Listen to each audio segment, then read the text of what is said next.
Presbyterian family who lived just behind, he grew up just behind today's, what do you call it, the big shopping centre and shopping complex, Junction 1, Junction 1, Antrim town. So they lived in there, a very prosperous family. He then went to and married at Dunedin, Church of Ireland.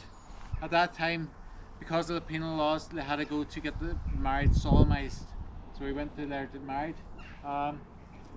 He lived up at Farnshane, just above Antrim, and he owned, what was it, a bleach works, you know, where you put the fabric out on the fields and it bleaches it white, you know. So while he was doing that, his wains were only young, you know. He would also write for the Northern Star, write these poems, and the poems were about, they were, as you would expect, they were anti-establishment.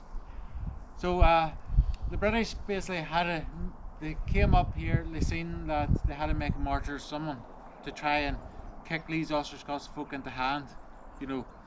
So they picked out R, and they sort of set him up to be executed. So there was two Tay festivals were going to Belfast, from Belfast to Derry, where they were stationed, and they stood out. They stayed in Antrim for the night. They got hammered in Antrim town, and they were taken to be signed in as United Irishmen. So they were taken up to Farnshane, and they were signed in. They were administered the oath by another fella. I can't mind. I think his name was McClellan from Mackara or Mackerfield, something like that there. But William R was picked up for it. He was arrested and he was taken to Carrickfergus jail. The year previous, in 1797, I believe it was, 1796, administering any oath of allegiance other than to the king was a capital crime, punishment by death. No one had been sentenced to death for this crime, and it was understood that William wouldn't be sentenced for this. But the big mock trial, the two Tay festivals came, and the first festival, his evidence was so rubbish that they basically couldn't use it at all, even though it was a big setup. So it was thrown out. A man named Hugh Wheatley, the other festival, came in, and his evidence stuck.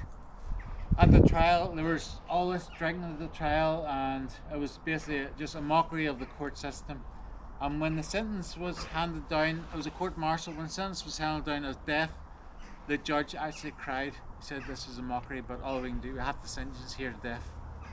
So he languished at Carrickfergus jail for weeks and weeks, and he was sentenced to go to the gallows one time, and it was a carriage came up from Belfast saying, "No, not today."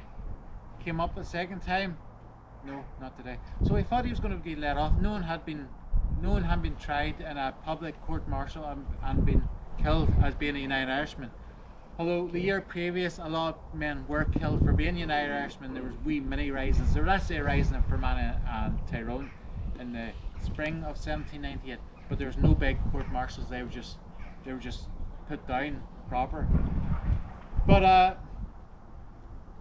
he was actually, when he was languished in jail, he was given the key. He was offered a key to the jail, and he said, no, I'm getting out in a couple of days, don't worry about it." And this happened a couple of times. "Look, here's the key, go on, save yourself." But he said no, he wouldn't do it. So the third time came where the scaffold was built, and he thought he was going to be relieved again, but no carriage came up from Belfast. So he penned his big final proclamation to the people, and if you go online you can see it and read it out. But it was very moving, and he was sent to the gallows, and the Reverend William Staveley from Antrim town, he had grown up with him. He was the Covenanting minister at Knockbreda, and then went to Kells and Collybackie. He went to the gallows with him, and another minister who grew up in Ronaldstown, a man called Adam Hill. He was a minister of Ballynear.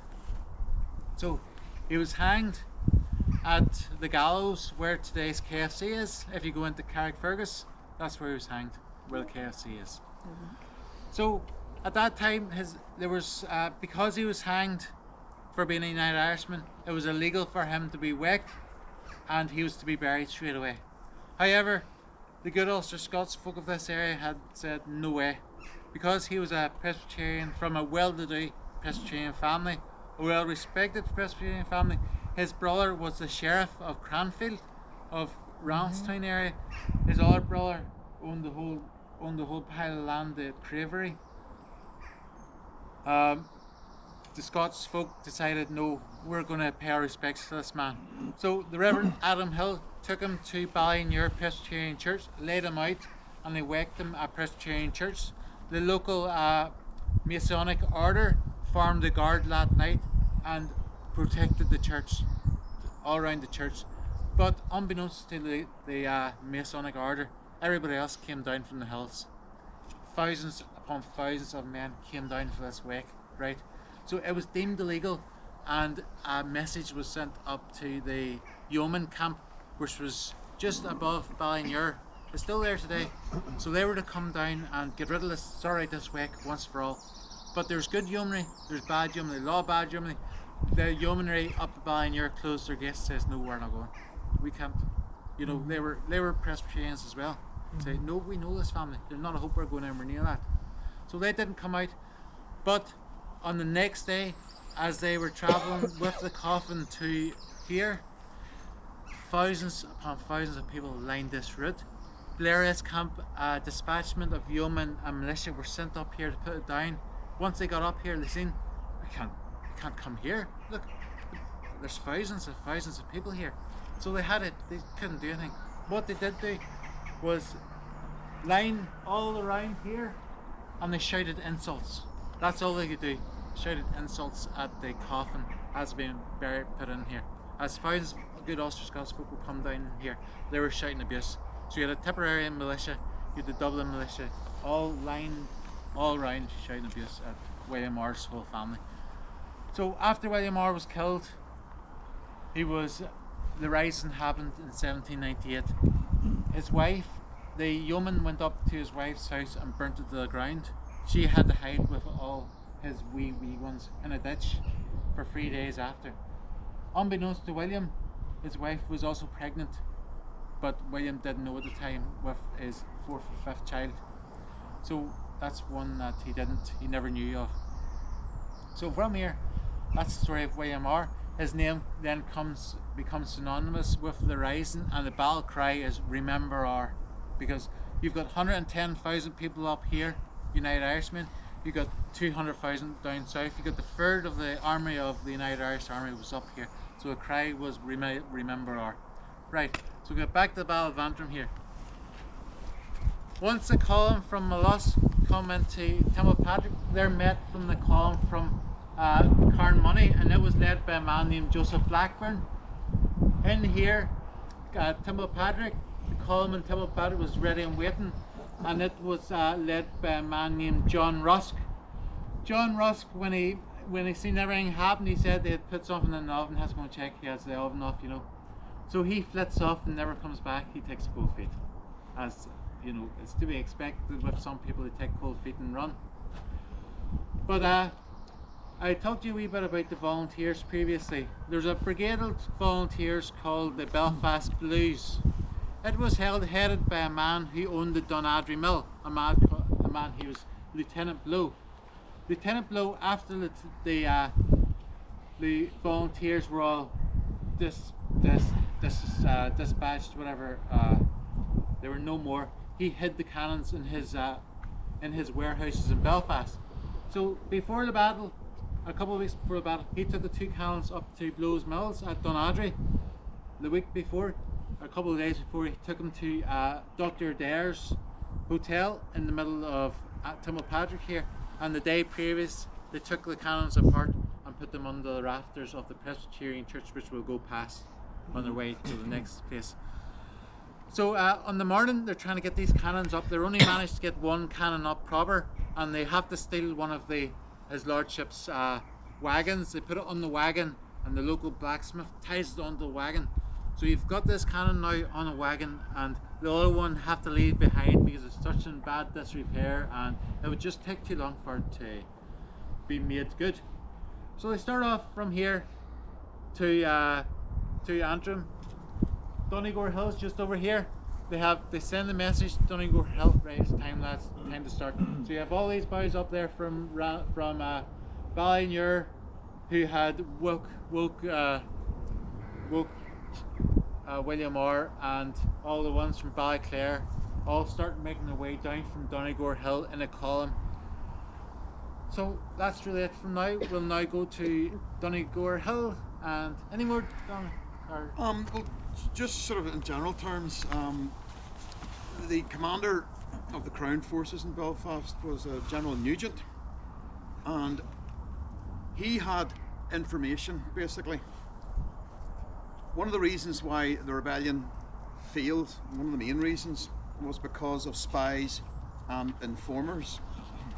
And there was a man, a local man actually, called Nicholas McGain. Well, he was from outside Saintfield, and he was thought to be one of the major informants.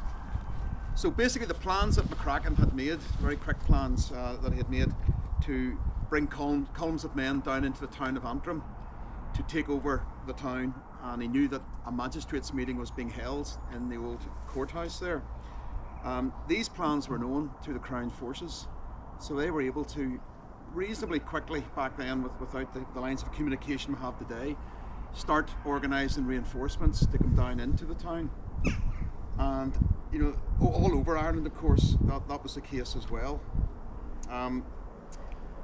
Also, just regards the actual forces that were used, ground forces, there were regular troops. There were 22nd Light Dragoons. There was a 64th Regiment of Foot with regards to the Battle of Antrim. The militia forces had been organised in Ireland just to some years before the Battle of Antrim, and they were arranged on a county basis. Most of the militia were actually Catholic as well.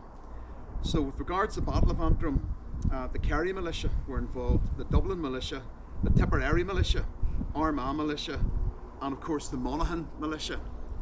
And they of course had run amok in Belfast, I think the year before, and had wrecked basically the premises of the Northern Star newspaper, which was of course the radical United Irishman newspaper. And they had actually arms as well, a cannon, 2 6-pound cannon and 2 5-inch howitzers. So they had been mobilised basically from the Blairis camp in Lisburn, and you'll hear more about that when we get down, when Stephen takes us down into the town of Antrim. They were the first reinforcements really to arrive, coming from the Blairis camp via Crumlin and coming over what is today the Belfast International Airport. The main runway would have been the old road from Crumlin to Antrim. So I think that's us maybe for now. Yeah. So you have to think yourself now, who have we? We've got about 120 musketeers are on the roads, on a road starting to make their way to Antrim. They've got the cannon at the front. Jimmy Hope was asked later if he was the one who led the Spartan band from here, and he says no, it wasn't. He always likes to play down his role, but his role becomes very, very important. But it was a man named John Orr, one of William Orr's uncles. He then takes control of and reorganises everybody into their columns. So there's about 2,000 United Irishmen with pikes and spears and Lochaber axes and pitchforks start off from here to Antrim town, and the signal is then given to start to march. So let's go.